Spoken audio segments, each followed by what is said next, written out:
This week I'm driving the new Dodge Durango RT Tow and Go. For 2021, the Durango has been refreshed, bit in pieces outside and inside, but the big story here is the Tow and Go package.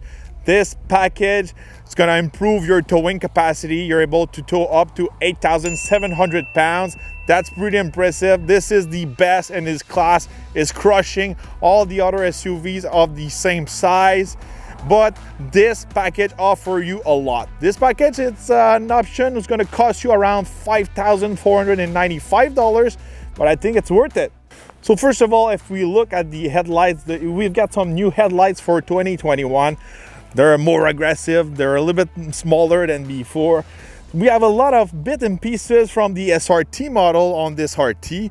Telling you the truth, this week, everyone thought I was driving an SRT model, but it's just an RT. But the thing is, we have special wheels and tires who comes with the Tow and Go package. We have also the optional SRT brakes on it. Powerful brakes, perfect when you're towing a lot of weight. And if we step on the back of this Durango, we've got a surprise. We've got also a performance exhaust. This performance exhaust, it's also part of the Tow and Go package. I think this Tow and Go package is the perfect SUV to tow your racing trailer. On top of having a bunch of parts borrowed from the SRT model, the Tow and Go package got a lot of options. The list is pretty long. We've got some improvement on the mechanic side. We've got a heavy duty engine cooling. We've got a high performance suspension. We have also multiple driving modes, sport, track, tow and snow. We've got everything, you know, to receive a trailer, you know, the wiring and all that. We got adaptive damping, we got an upgraded alternator, a lot of stuff. So the list goes on and on for this package. We have also a trailer brake controller inside. So I think, you know, for the amount of money, this package, it's well worth it. Under the hood of the Durango, it's no surprise if you want to tow 8,700 pounds. We've got a V8 5.7 liter Hemi, good for 360 horsepower and a good 390 of torque. No surprise there, you know, good engine, good V8. The same you can find in around 1,500. So this one is really reliable, and also it's joined to an 8-speed transmission. So for this type of SUV, I like having a V8 on the hood. If we're looking at the trunk, you know, that's where we have to make a big sacrifice with the Durango if we compare it with the competition, because this one's got a full frame and is able to tow a lot of weight. If we compare it to Kia Telluride or GMC Acadia, who's more on a monocoque, these have more space, more cargo space, more space in the back, more space for the rear passengers and all that. So if you're looking at the Durango, you might have to check if there's enough space for your family, your luggage and all that. Because of its high towing capacity, that's where you have to make your sacrifice with this mid-size large SUV.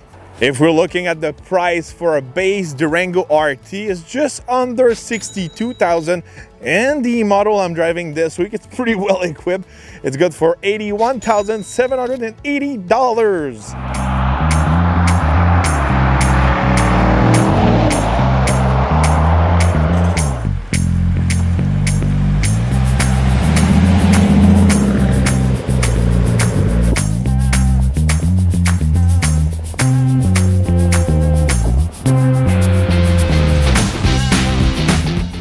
All right, on the road with the Durango. First of all, this SUV, it's still my favorite to drive in this size of SUV. So much fun. I know this one's got a bunch of SRT, you know, suspension, exhaust and all that, but still, you feel behind a muscle truck, not just like a kind of a minivan or something like that. You feel like you're driving something strong on the frame, you can tow. You know, it feels more like a Challenger or a Charger, but a little bit bigger with more space behind you. So I really like that, you know. Usually, you know, when I drive older, you know, SUVs like the Palisade, the Atlas and all that, I feel like I'm driving a minivan or something like that. The Durango is not the case. You know, I like the handling on this truck. I know it's improved with SRT, you know, so components and all that.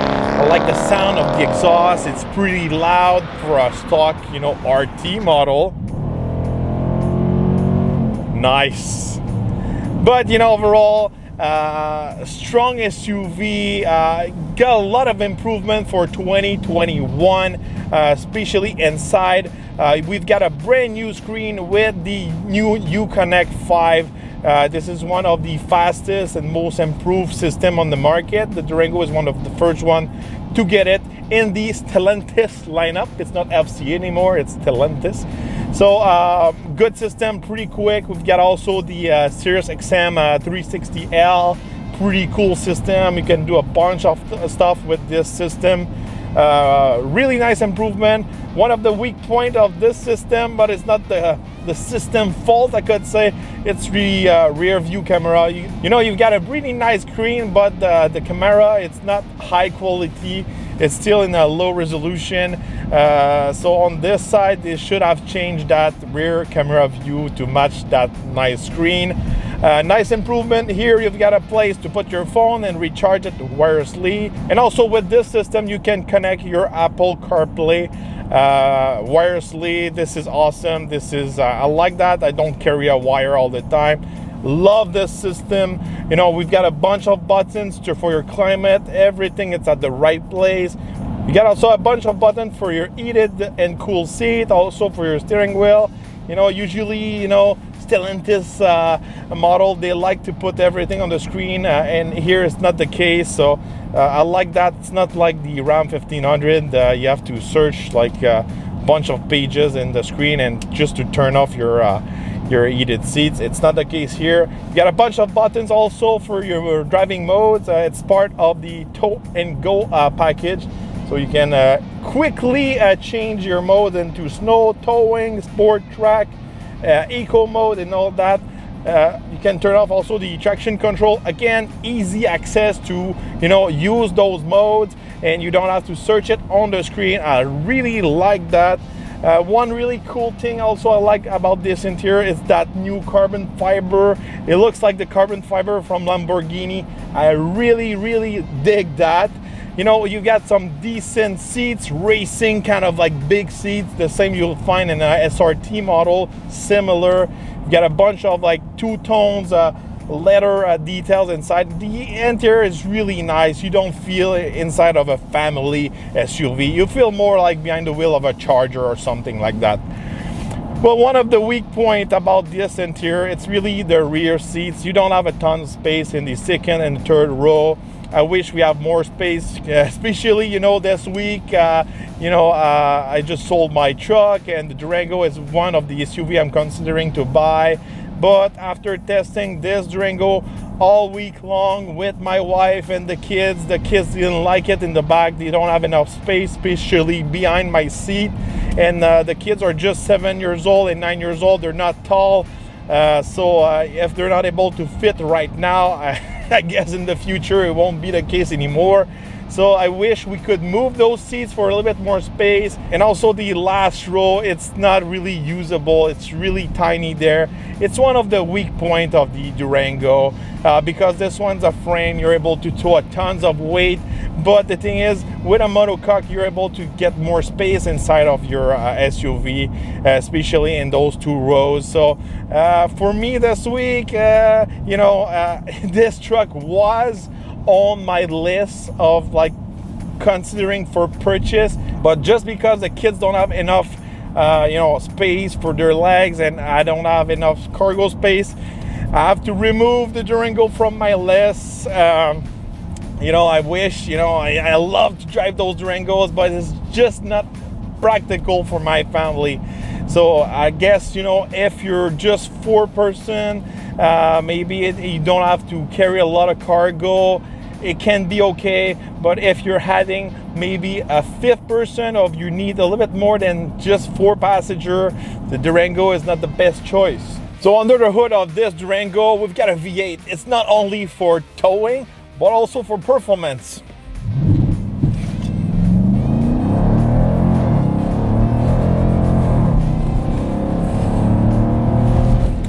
We can do a 0 to 100 kilometers in about 6.2 seconds. It's not bad, you know, it's pretty quick. But quick, remember, this is not the fastest Durango you can buy.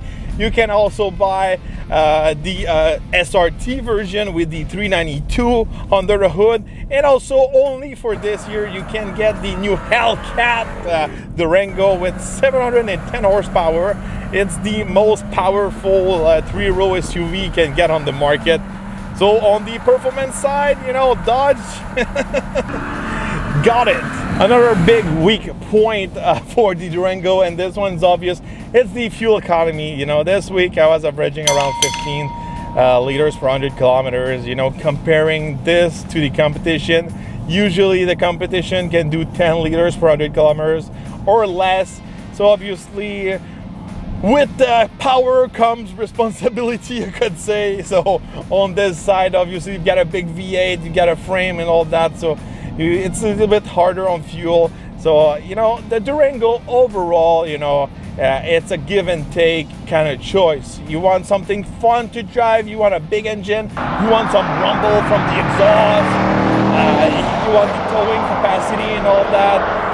You have to make some sacrifice, you know, in the space, you know, inside, and also on the fuel economy. So it depends, you know. From my point of view, the Durango is still one of the badass choice, fun choice to make. But is it enough to respond to most family needs? You know, I'm not sure on this side. I feel the Durango, it's something cool, you know, to tow your trailer to the racetrack or something like that. If you want the towing capacity, you don't want to buy a pickup truck, you like the badass attitude of the Durango. If for you those kind of features are number one, this one's got no competition, obviously, on the badass, you know, attitude, the way it drives, the towing and all that. This one is number one. So don't forget to like and share my video. You can also follow me on Instagram and Facebook. I'm gonna put the link in the description, and we're gonna see each other on the next review.